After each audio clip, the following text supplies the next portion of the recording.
Good afternoon, everybody, and welcome to episode 11 of Camology, the Cambridge podcast. And in episode 11, I'm talking to Carla Crocombe of Safety Rocks. I pronounced that right, didn't I? You did indeed. Well done, Daniel. First time lucky, of course. Carla, so do you want to give us a little bit of an introduction into yourself and how you came to become CEO of Safety Rocks? Do you want to just give a bit of background on yourself? Yeah, no problem. Thank you, Daniel. So my name is Carla Crocombe. I have spent over 20 years in the health and safety industry, both in the UK and abroad, on some really exciting big projects, from power stations to being in South Africa to working for the Health Protection Agency. And I've worked in the training industry for quite a while. And when it came to thinking about owning a company and starting a company, I really wanted to focus on tailored training solutions. So about 5 years ago, I set up Safety Rocks Limited in order to be able to solve a problem, because I think through this time that I've been in the business, I've realized that the problem with the industry is that it has a reputation for being really dull and really boring, and consequently it actually hinders commercial activity in a big way. And as you've probably guessed already, I'm definitely not boring, and I am passionate that we embrace commercial development in any shape or form. So fundamentally, I believe it is all about influencing people and the way people think, rather than telling them what they can and can't do. So we're not going to be policemen here. What we're focusing on is being influential. And so what we're trying to do is educate by informing people. And we believe in actually building, and I believe really fundamentally that it's all about building long-term partnerships that give us a much deeper understanding of organizations, the organization structure, its actual culture, the people, so we get under the skin of finding out basically what organizations need in terms of training. And we discuss their needs really even before discussing any quotes for training. We try and find out how we can remove the off the shelf off the table and basically focus on trying to give good solutions to the training requirements. So that was what I was trying to do. I was trying to create a company that really rocked safety. That's what it was all about. So you've previously worked for the Health and Safety Executive. I work for the Health Protection Agency, which is basically called Public Health England now. So actually, they have been in the news a lot recently, haven't they? A tad, yeah, a tad. So you mentioned previously that perhaps the old style of service providing was rather boring. And did I hear you correctly? You were saying perhaps old providers of the industry is acting more like teachers and telling people what to do and what they can and can't do.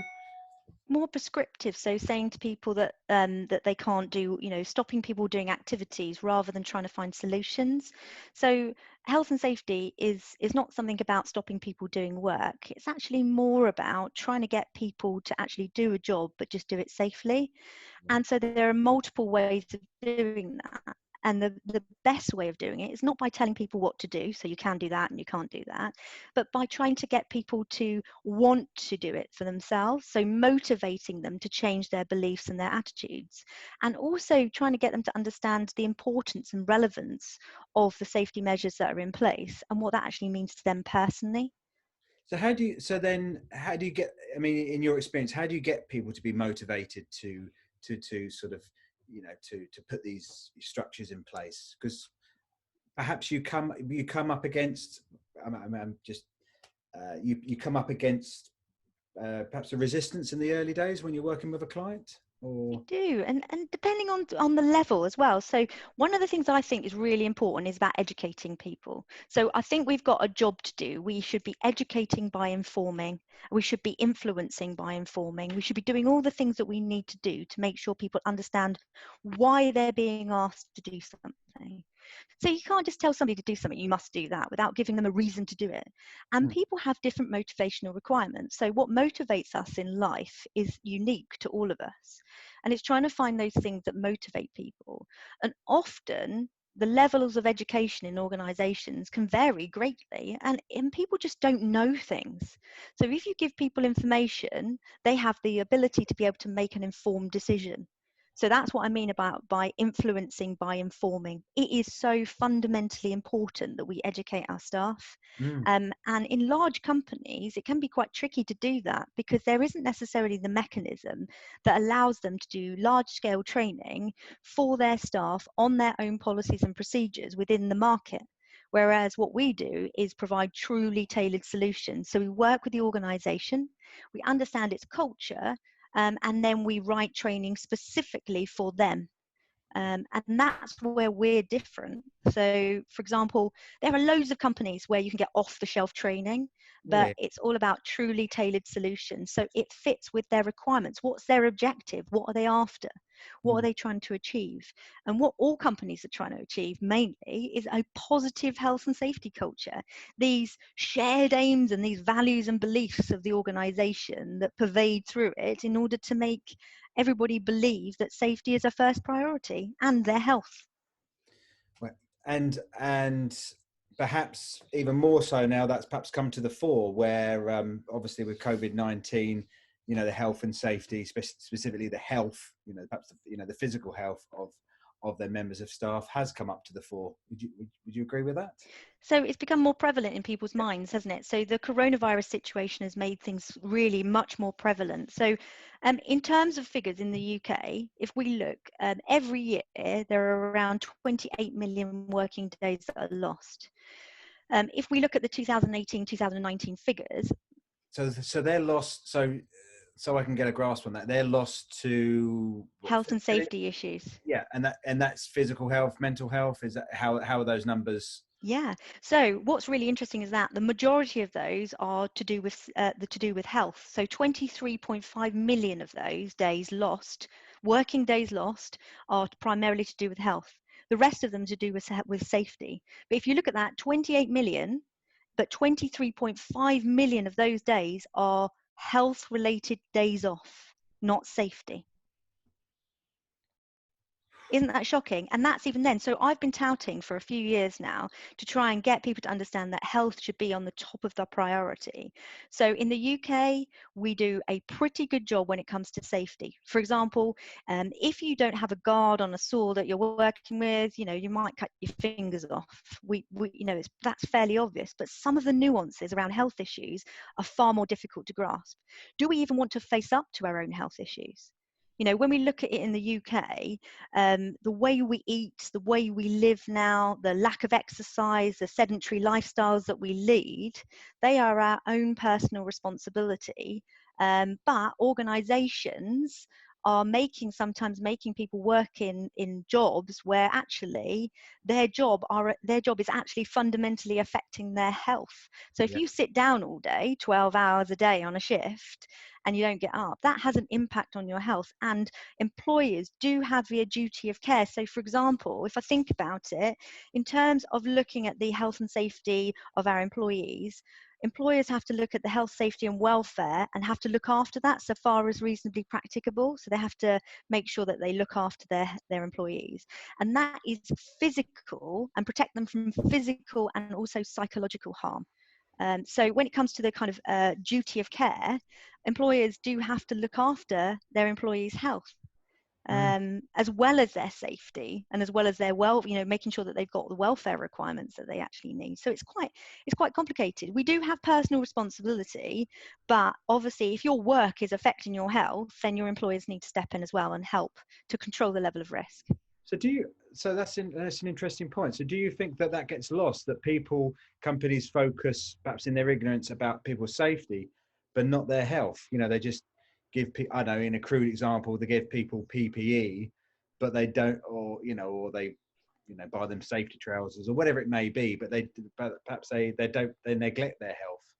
I don't think they do it purposefully, employers. Yeah, It's just sure, that yeah, health, sure. health is far more complicated than safety. Safety is fairly straightforward. It's pretty much in your view. It's in your sight view, isn't it? Yeah. PP is definitely last resort on the hierarchy of control. It shouldn't be given out unless actually there's no other way of controlling risk. But with health, it's much more complicated. So there are so many things that are bundled into health: your hearing, your sight, your breathing, your mental health, your weight, whether or not you've got any fundamental diseases. 50% of the adult population in the UK are on prescription drugs in some shape or form. They're on prescription, medication. Yeah.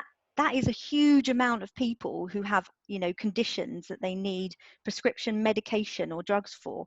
It just shows you that it can be complicated, and it's not just about work, it's about their lives as well, isn't it? You're scaring the hell out of me here. Oh, Like, I hope I'm not. no, but 50%. I didn't realise. I mean, I've always been aware of the sort of prescription drug epidemic in sort of America, and I've seen a few Netflix programs on it, but I didn't realise in England it was 50% on prescription drugs. Yeah, it's shockingly high, isn't it? And when you look at that, it's costing the NHS fortunes. And some of those things we don't actually necessarily, we have an opportunity. Say, for example, you have an opportunity, 70% of everything to do with your health and your lifestyle and your everything like that, in general, 70% of everything to do with your health is under your control. So we can blame genetics as much as we like, but actually we have an opportunity to, in some cases, override our genetic predispositions by looking after ourselves. So not in all cases, far from it, but things like diabetes, for example, type 2 diabetes, it's not inevitable that we're all going to get type 2 diabetes, but if we get overweight, we don't exercise properly, then actually that becomes more of a factor. So and then you end up taking all this medication, and often, I mean, I see a lady, it was last year, and she was taking medication for high blood pressure, which was then causing other issues such as reflux, acid reflux, and all sorts of other problems, like she was getting palpitations, and that's a myriad of other factors that are being introduced just because of drugs, just because of prescription medication. And you see that with the companies you work for, that perhaps a lot of their staff are unhealthy. Do you see that? Do you have to address that when you start to work with new clients? Yeah, so sometimes when we work with new clients, we look at how we can help them. So, and everybody's unique. So that's the one thing. So when we look at how we fit solutions around individuals, it's actually not one size fits all. It's like diets. The diet industry in general, the diet books and diet fads, they tend to focus on dragging you back in again, putting you on short-term diets that you buy a book for, and then you come off of it and then you bounce back. But actually these are lifestyle changes, personal lifestyle changes, and there is no one size fits all at all. There's just genuinely not one size fits all. It is about working out what works for you. Do you see what I mean? It's like trying to basically say, like, my body type is like this, or I paused because that reminded me of a previous podcast a few episodes ago where I had a lady from physiotherapist, and as you said about body types, she was talking about, now let me get this right, endomorph. Yeah, that's it. Ectomorphs. There you go. Yeah. So that's really important because it affects how your body stores things. So, for example, if you think about mesomorphs, they tend to be muscular, well-built, have a high metabolism, all these kind of different things. And so they find it easy to build muscle, whereas people who are endomorphs tend to be big with high percentage of body fat. They tend to be quite pear-shaped, so they might struggle a bit more in certain areas, but you find the thing that fits you. And I think we're going to see more types of personal diets and genetic diets, but actually we really don't need any of those things if we just moderate our own health and look after our own body and be mindful of what we're actually doing. It doesn't mean that you have to not do anything at all and not eat the odd chocolate bar, but if you're going to go home every night and drink 10 bottles of beer and then worry in about 6 months that you've got you've got a food baby, and and it's high visceral fat. Are you surprised? I'm not entirely sure. Lots of sugar, alcohol, and you don't really do any exercise at all. It has an impact. And obviously, as we age, that impact just exacerbates if we don't do something about it. 71% of all cancers are technically, or around 71% of all cancers are technically preventable via diet and lifestyle changes. So, as you sort of mentioned about coming home after a day and then drinking a bottle of wine, or you said mentioning drinking, how much does stress in the workplace? Do you get involved with that? Do you deal with that? And how? So I guess stress is is a major part of health in the workplace. Is that something you come up against? It's true. So mental health and stress in the workplace is a big issue. So we see hundreds of thousands of new cases of stress every single year in the work, caused or made worse by their work. The thing is with stress, it's not just about your work, it's also about your life, your life as well. You think about it, especially at the moment, people are under huge amounts of pressure. So if they've got 4 kids at home that they're trying to homeschool, a cat, a dog, a budgie, that kind of thing, they're all out there trying to do everything, it's really stressful. But also when they go back to work, the work pressures will be on them. There's going to be, potentially a really deep recession. All of that puts people under huge amounts of pressure.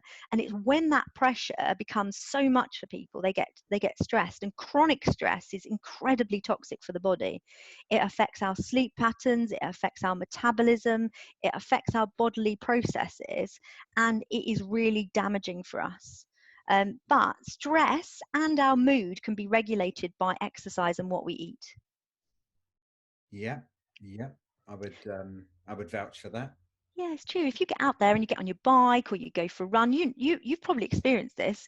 You have a really kind of high pressure day at work and you go, right, I'm really tired, but I'm going to go for like a 20-mile run, or I'm going to go and cycle for a bit, and you come back and you go, yes, that's brilliant. I feel better. And you sleep better and all those kind of things. Yeah, I had that the other day. I'm in front of the computer, doing Zoom calls, doing everything in front of a computer, and I'm just going stir crazy. So I got on my bike and cycled to Girton and then back, and I thought, I can just feel those endorphins or whatever happy chemical is, but it clears your head. It obviously, if you gets your heart going. Yeah, I mean it's really powerful.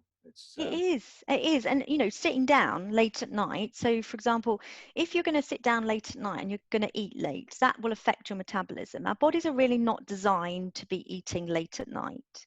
And so lots of people will work all day and then 9-10 o'clock at night decide that they're going to go and eat. But actually, that has a big impact on our weight. It also has a big impact on our sleep. So if I try to say to people that, if you can restrict your eating to kind of before 7 p.m, it has a massive impact on your body's ability to be able to process stuff.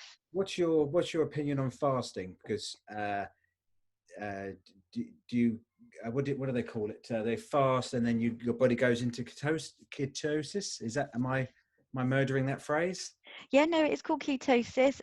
I have read a lot of information about ketosis. I think that it's not advised in the sense that it wouldn't be one of those things that I would go, yes, it's something that I would be kind of saying is a good idea. And the reason being is it often produces huge amounts of weight loss in such a short period of time that's unsustainable. Yeah. I think that when we're talking about nutrition theory, whilst ketosis does, give people the ability to be able to lose quite a lot of weight very quickly, the effect on the bodily processes means that the body's not functioning how it normally would do, and therefore it's likely that once you come off of that, you're likely to put on weight. And the whole idea is not to diet, but to change the way you actually manage food and think about it. So I would prefer to see more people focus on things like eating low on the food chain, so less processed food, and eating small and often. and focusing on a wide range of foods so that you get adequate nutrition, because some things have things in like copper and stuff like that you actually need, that you, if you have a very narrow field of food choices, you're actually not getting those very important micronutrients, if you see what I mean. So it's really important to have a really good variety, but more lower down on the food chain. I think, from what I can see, that the, you know, it is about just making conscious choices rather than doing these kind of faddy, I would call them kind of more faddy diets than anything else. But they do produce, yeah. I said they produce a lot of revenue for the people that write the books. Yeah, so this is it. And actually, though, there is so much scientific evidence out there. There is pages and pages and pages of scientific evidence out there. If you wanted to wade through it, will show you how effective these things are in the long term. And the psychological, it's great when people lose weight. People love losing weight, especially if they, you know, lose huge amounts of weight in a short period of time. But everything has to be sustainable. We all put on weight. We all lose it. We all bounce a little bit. But it is the huge bounces that are the big problem, I think. You know, it is one of those things where some of these extreme diets, they're just completely unnecessary. I think that's the thing for them. They're not necessary. One of the things I would say, though, is the small and often rule is actually quite a good tip. So I can remember years ago speaking to somebody that I knew about eating, and my parents had raised us on 3 times a day. We eat 3 times a day. And I can remember being at work, having a blood sugar test at maybe 10 o'clock in the morning after eating my breakfast at 7 a.m. My blood sugar was really low. And I was like, no, I don't eat till lunchtime, because I was brought up on 3 meals a day. But actually, it has a massive impact. So if you can eat 5 or 6 times a day in smaller meals, rather than having these spikes where you see your blood sugar go up and down, you're leveling out those, you feel better. So I eat 5 or 6 times a day, and I probably eat no more than about that much food. So 2 fistfuls of food every meal. Okay, yeah. And my blood sugar level doesn't go up and down.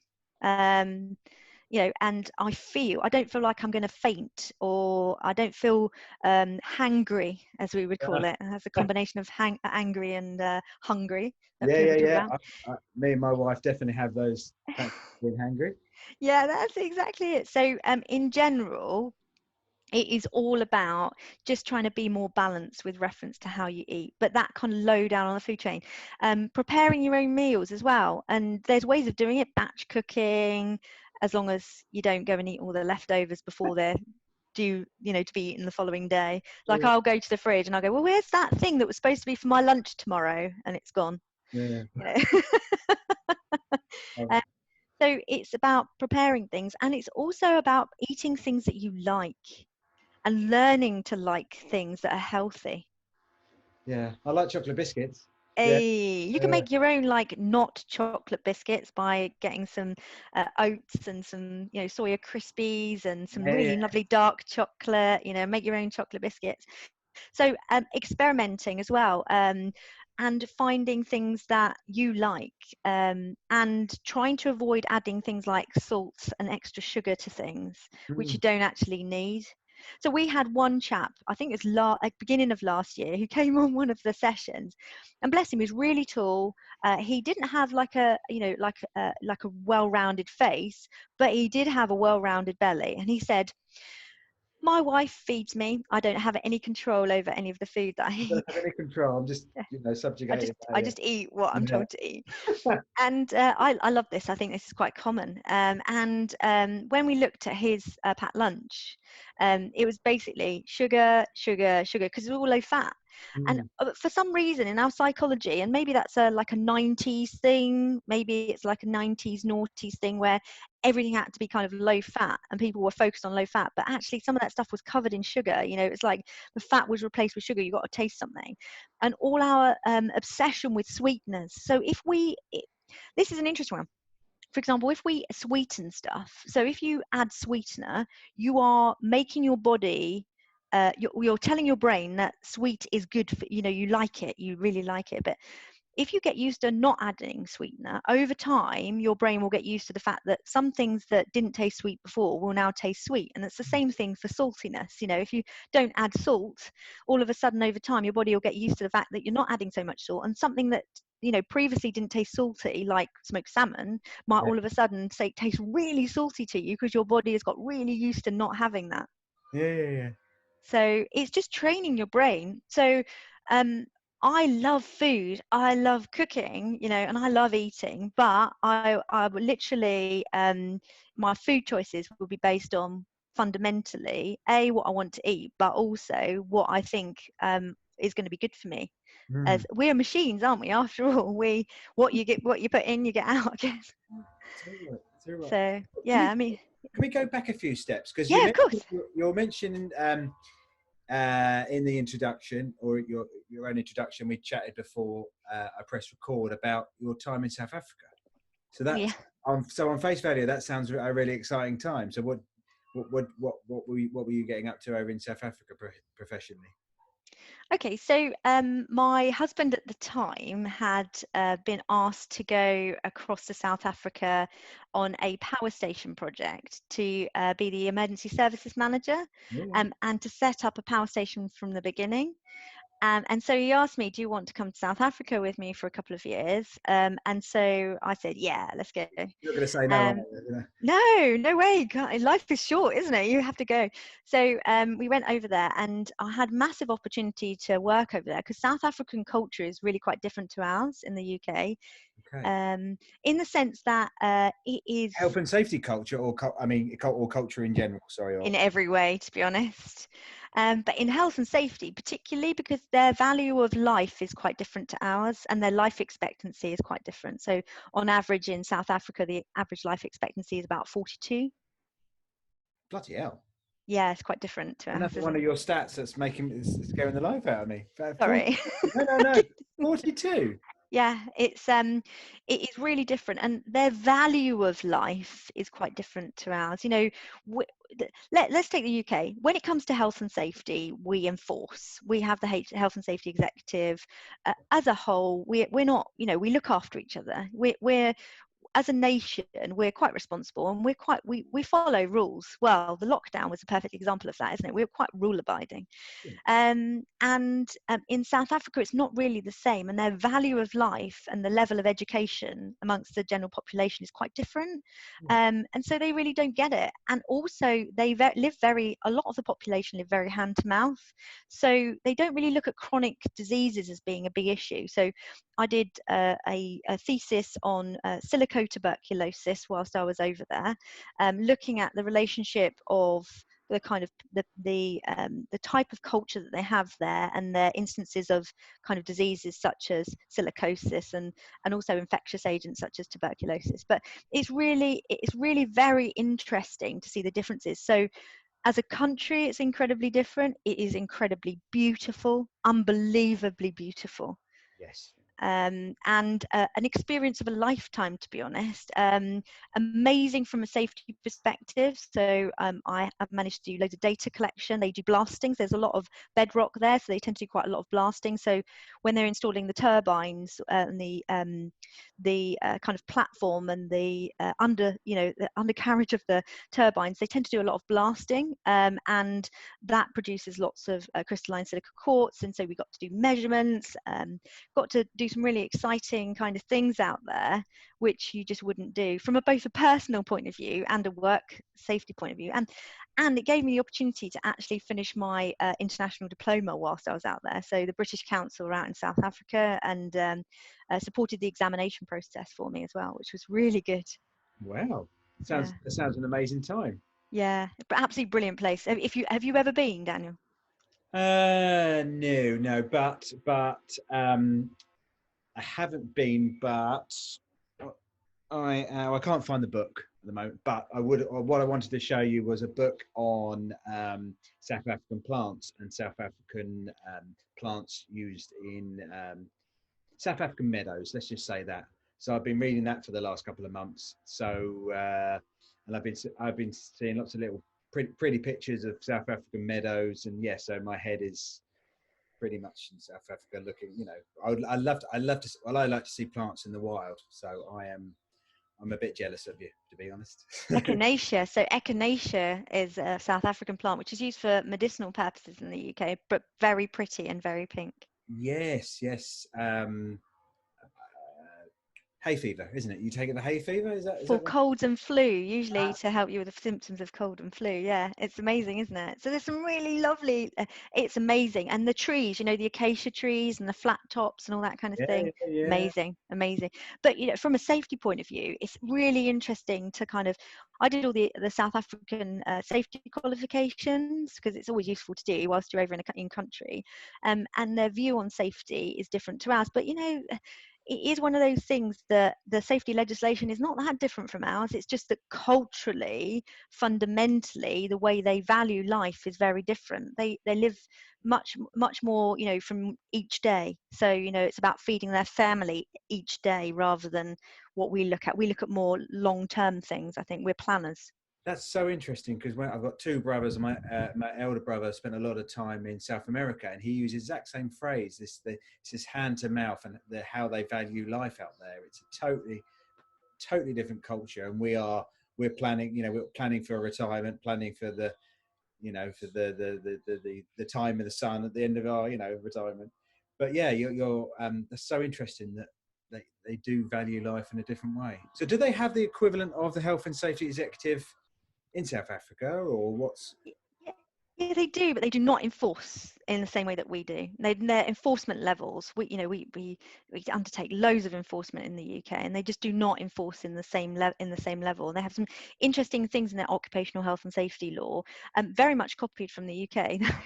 I mean, our health and safety law comes from the 1970s, the predominant law, the Health and Safety at Work Act, and theirs was kind of introduced much later. But the framework around the legislation is pretty similar. They have something called a 14.1 and a 14.2 within the legislation, which defines whose responsibility it is within organisations. But you also have this kind of politics that goes on in South Africa, which will affect the legislation as well. So they do not enforce anywhere near, the thing is, there's so many things that affect enforcement. So, for example, the majority of the population, they don't have cars and stuff, so they travel on the back of pickup trucks and 10 over the back of a pickup truck, and that's quite normal for them. So they're not going to raise safety concerns in the same way that for example, we would in a factory in the UK.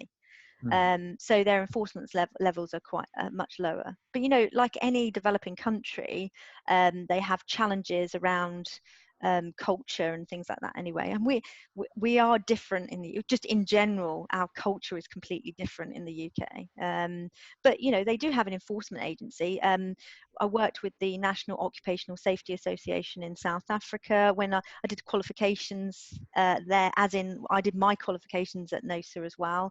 And it's interesting to talk to local kind of training partners in South Africa, and also the authorities, to hear their perspective of things. But enforcement is something that we do really well in the UK, even more so since the introduction of the FIFA intervention regulations. So commercial enforcement. That's nothing to do with football, is it? FIFA. No.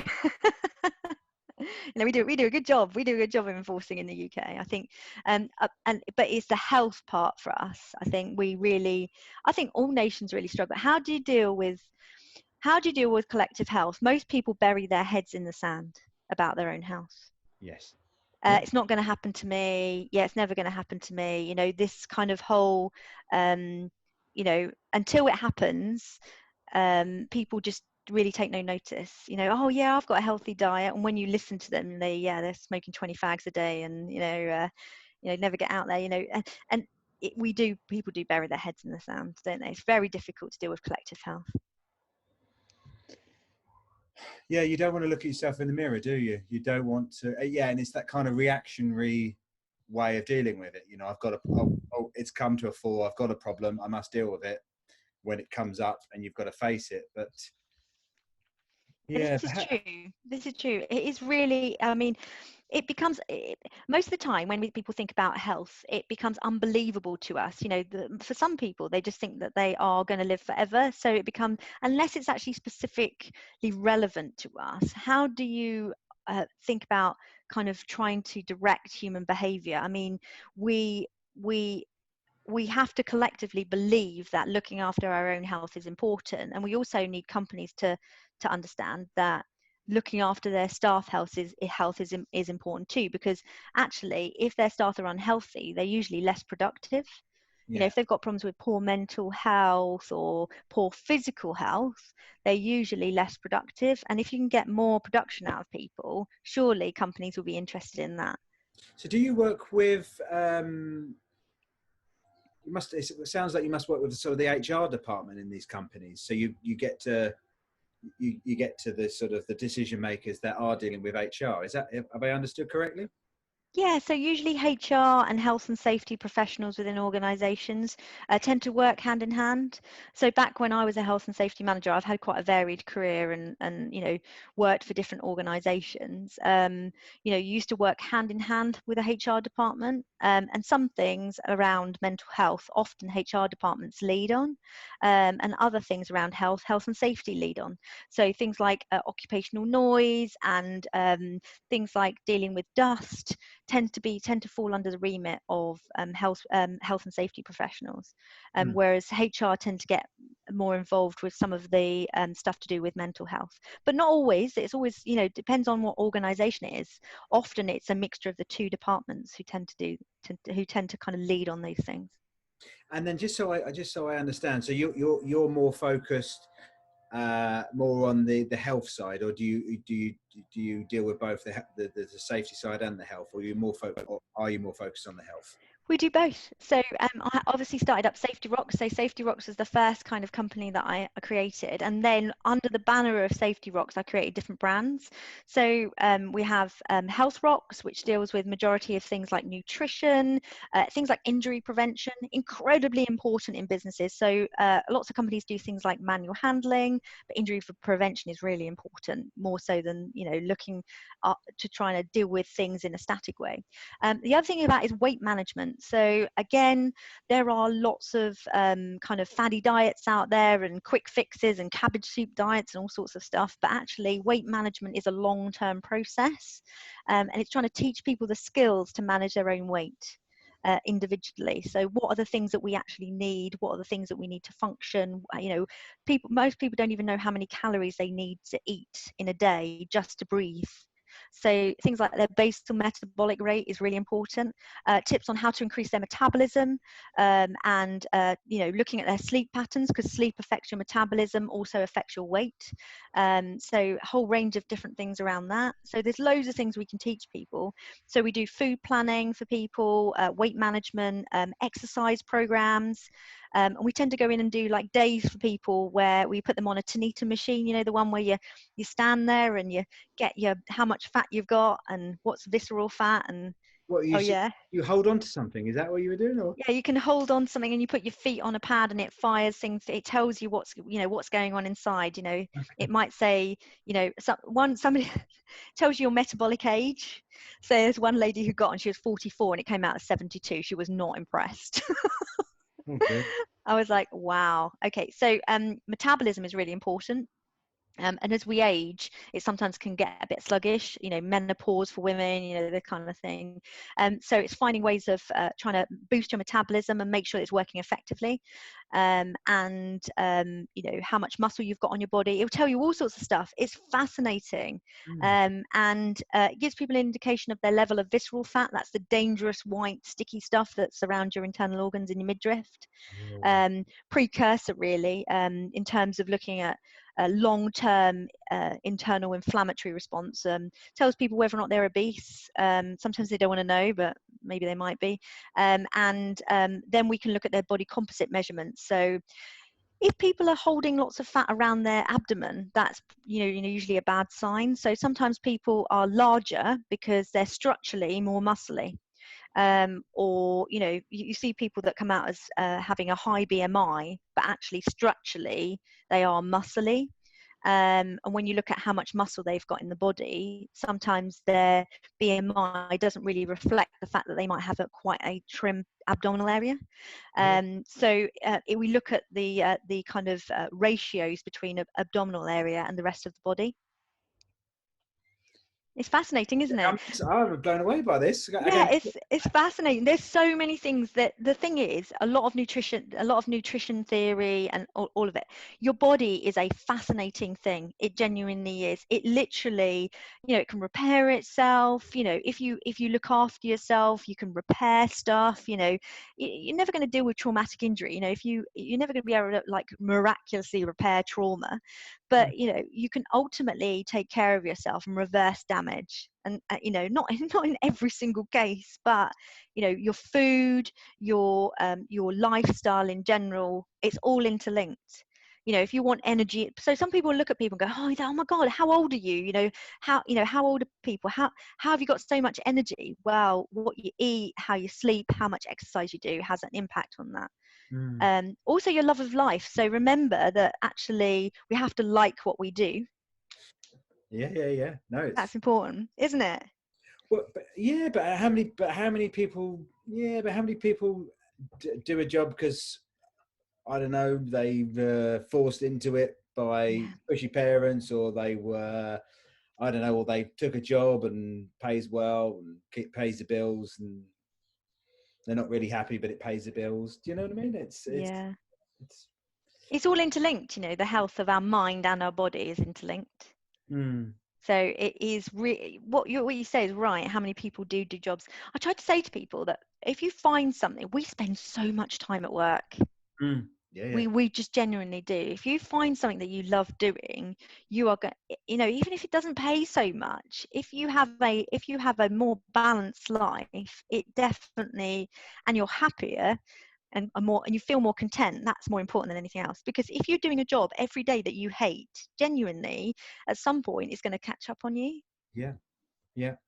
And it's so nice to see how passionate you are about health and safety. I mean, it's I love it. I know, but it's again, I mean, you probably heard this 1,000 times, but when somebody's, the classic thing, and you perhaps touched on it earlier, people talk about health and safety, it's like, oh my God, time to slip my wrists. It's not the most exciting, it can be perceived as not the most exciting sort of subject to talk about, but you are, it's the way you talk about it in this sort of holistic way.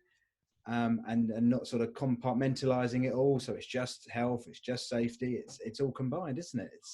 It is. I mean, cut me in half. It says safety through the middle, like literally like a rock. It says health and safety. When did that all start then? Because I mean, was it something that's always, you've always sort of wanted to pursue a career in it, or is it? I wanted to be a doctor. So when I was younger, I applied for university and went to my interview and everything, and then literally boyfriend, car, house, left home. As you do. And I can remember I took a job working for an organisation called Zell Vega Analytics, which is a gas detection organisation that deals with safety. Really great. Loved the team there. They used to be based at Bishop Stortford and in Poole, and loved those lovely guys. And they did everything to do with confined spaces and all that kind of thing. And absolutely just loved it because it's science based, isn't it? So if you have a passion for that kind of thing, you just get into it. And one of the things about health and safety is you get to be the jack of all trades. So you get to do a bit of biology, physiology. You tend to, and end up, working. So now, having worked for Zell Vega Analytics, everything to do with gas detection theory, everything to do with, flammability ranges. It's just a bit of everything. So you become a chemist, a biologist, and that's it. It's a variety. So if one of the things I would say to people, I recently did a blog for the examining body on careers, and I work as a careers network advisor for some of the schools. And one of the things I think is fascinating is to try and encourage more people to go into the profession. There are a lot of people who use it as a second career, but actually health and safety is a first choice career. It is basically open to everybody. You can now get a degree. When I did my safety qualifications, you really couldn't get a degree as in a Bachelor of Science in occupational health and safety. You could get a process safety degree, but that's very different from occupational health and safety. You always had to go the kind of level 6 route via vocational qualifications. But now you can go to university and study occupational health and safety as a degree, which means that that is a first choice career for people. And it is the variety. It is genuinely the fact. So, I mean, I larked about with Nibosh saying, one day it's high vis, the next day it's high heels. And it's true. What does that acronym stand? What's NEBOSH? I mean, The National Examining Body for Occupational Safety and Health. Yeah. So, yeah, we're a gold provider for them. So we're a gold learning partner for them. Excellent. So, so a couple of things you mentioned. Remind me. So people look at health and safety as a second career. Is that did I hear correctly? Yeah, so usually, and we're trying to encourage people to choose it as a first choice career. So often when people leave the military, for example, say, for example, you've had a long service career in the military, you've done your full service, you come out, you're looking for something to do. Typically, it might be facilities management or occupational health and safety after a very long career in one of the services. And that's a second choice career. But what I think I'm trying to encourage within the organisations and also in the way people think about safety is that it is a first choice career. It is something you can do from 18. It isn't something that you need to do from 40. And lots of people end up going into safety later. So when you speak to a lot of safety professionals, you find that that isn't the first thing they ever did. Whereas actually it can be, and it's a very rewarding career. So I try to work now with people and try and speak to people who are kind of wanting to bring passion and enthusiasm into the subject, but also energy. So if you're training people and if you're trying to get people to do something, if you stand there and you go, yeah, today we're going to do some health and safety training, that's not going to engage people. Yeah. You need people to be on your side. You need people to understand where you're coming from and to build rapport. And for that, you need to show that what you're doing is you're passionate about. And that's why the energy and enthusiasm is really important. So if it's a first choice career for people, it is if we encourage it to be a first choice career for people, that can only be a good thing. And it's I've had a fantastic career in health and safety. Because I suppose you're meeting people, new people every day. So it's the diversity of the actual work you're doing. You're meeting. You're working with different groups every day, or is it the? This is true, and different companies, and different industries as well. So we literally work, and I literally one day I might be working with Whirlpool Corporation, as I said to you, and then the next day I might be working with Smith and Nephew, pharmaceuticals and healthcare companies, or I may be working with Lockheed Martin, who do kind of military engineering. So there's a whole variety in that in terms of it, and risk is risk. So it doesn't necessarily matter what industry you're working in, but you've got the huge variety in those kind of scenarios. There's a huge variety in the work that you're doing and the people that you're meeting, and I think that's what kind of keeps me going. It's all about it's all about the people that you end up meeting and trying to protect them. So I think people should go home with all their bits and their mental sanity. That's the idea. Obviously they've got to come to work with them in the first place. But I love it. I just love it. Well, that's the thing. You come across as very much like a people person. You are just you're coming across very well today. But I can imagine you, like I say, being in front of a group of people, being passionate, engaging people, and again, I've sat through health and safety first aid courses, and again, I know perhaps not at your level, but you sit through first aid courses, and it's not the most engaging, and you're not open to learning or open to taking on new ideas, and I think I could just imagine you in front of a group of people being passionate, getting people to get up and getting more engaged with the subject matter. Yeah, I mean, so many things you can do. It's about trying to find what people find important. So, in people's lives, if they don't engage with it, if they can't find any motivation for it, they don't find it important, it doesn't have any value to them, they're gonna switch off. And if you've got people in the room that's switching off, as a tutor, that is the last thing you want. I can't imagine what it would feel like to, to start to see like people nodding off in the room that you're at, you know. um that's not what it's about. I can't That must be so soul destroying to be a tutor and actually start to see people nodding off in the room genuinely. Mm. There are so many parts to it. We can find the thing that people find interesting, and I always say to people, if they take one thing, just one thing from the room on that day that they find interesting or is useful to them when they go back into the workplace, then I would have done my job. And we have such a good team of tutors who work, with the organisation, and it's all about making sure that the message gets across. So the organisation has objectives, trying to get the organizational objectives across to the learners. Sometimes you'll walk into a room. I train people at all levels, from grassroots all the way up to senior managers, and directors of organizations. But in essence, what you're always trying to do is you're trying to get the message across in a way that people can relate to. So Mm. there's no point in me going into a room with people who and using language that they can't relate to, because if I use some like language that somebody somebody can't relate to in a training session, they're going to completely switch off. This person's not on my level, this person's not on my wavelength. And so the building of the rapport is fundamental, I think. Some of the things and some of the places I've trained are hilarious. Just thinking about some of the places I've trained. We did a training session, and it was in Tottenham in London, and it was a live. It was an open sewer. They were repairing an open sewer, and we did a live hazard spotting exercise on an open sewer on Tottenham High Road. Oh, that sounds so super glamorous. I can just, So that's what I mean. One day high vis, the next day high heels, yeah. but who knows? I can just imagine you all in sort of high vis watching stuff go by, just sort of like, Oh yeah. goodness me.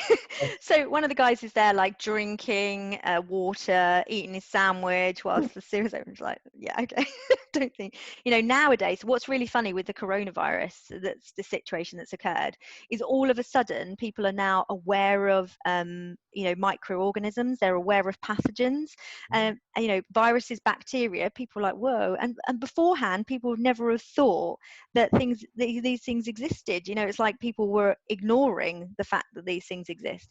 Mm. Now if you mention coronavirus, people are like, but actually there's hepatitis, there's more viruses than there are stars. So it's nothing new. It's just that this particular virus is quite contagious. Well, it's very transmittable, and that's the issue that people have. And all of a sudden people's hygiene levels and the way they think about transmitting infection has substantially changed. Also their health. So I don't know whether or not you've seen this, Daniel, but like literally I've seen more people. I cycled last night. I see more people out on their bikes, more people running, all out with their children than ever before. Yeah, yes. Funny you should say that. Tomorrow, I'm interviewing a lady from Cam Cycle, a charity, non-for-profit company that is there to promote cycling in Cambridge and in the wider community. So, to that point, I think it's a great opportunity now that people can get out, get out with their family, get out on their bikes. This is dare I say, it is a once in a lifetime, isn't it, to get that kind of not culture change, but for people to just be more active, get outside, because they've been doing, obviously, like you say, they've been doing it a lot more. But you would hope, as the lockdown eases and we get back to some sort of, new normal, that people keep it up and they cycle more, they exercise more. I think all of these things, there is hope for change. We do have we're not as bad as some of well, we're not as bad as America in terms of the level of obesity and people who are overweight, but there is a substantial proportion of the population in the UK that is overweight and obese. You're not going to come out with another scary figure, are you? There's quite a few. I was going to do what? Can I do percentages at you? Let's see what. No, just do like loads of percentages. So I've got some really scary figures for you, actually. So we were talking about coronavirus. So globally, this morning I checked, there are about 330,000 people this year in 2020 that have died from COVID-19 disease, as in confirmed cases. But actually, globally this year, 3.6 million people have died from coronary heart disease.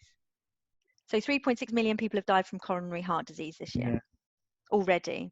And if we look at other things, and that's the biggest killer that we tend to find globally, 2.6 million people have died from stroke. Bloody hell. And that's this year in 2020. So, like people are really fearful of coronavirus at the moment. And I totally get it. I can understand the news has been filled with death figures, mortality, everybody's going to die, stay at home, that kind of thing. So I totally get it. And there's a social responsibility aspect to all of this as well. We have over 66 million people in the UK. At the start of the pandemic situation that we were in March, we had around 127,000 beds in the UK in terms of the NHS. So if you kind of look at that and you look at those figures, 66 million people, 127,000 beds in the NHS, there was no way that if everybody gets sick at the same time that we were going to be able to cope. Yeah. But actually, the level of serious people who have serious complications from the coronavirus, in this case SARS-CoV-2 and the COVID-19 disease, would be relatively low. So the number of people who have serious complications from this virus will be quite low. When we look at things like that many numbers of like 3.6 million people dying from coronary heart disease, that in itself is a shocking figure. I mean, that's globally this year across the world, compared to 330,000 from coronavirus, this particular strain of coronavirus. So we have a job to do. So actually, it's lovely to see people taking more care of their health, because it is a personal responsibility. It's not for the government or the NHS to take responsibility for our health.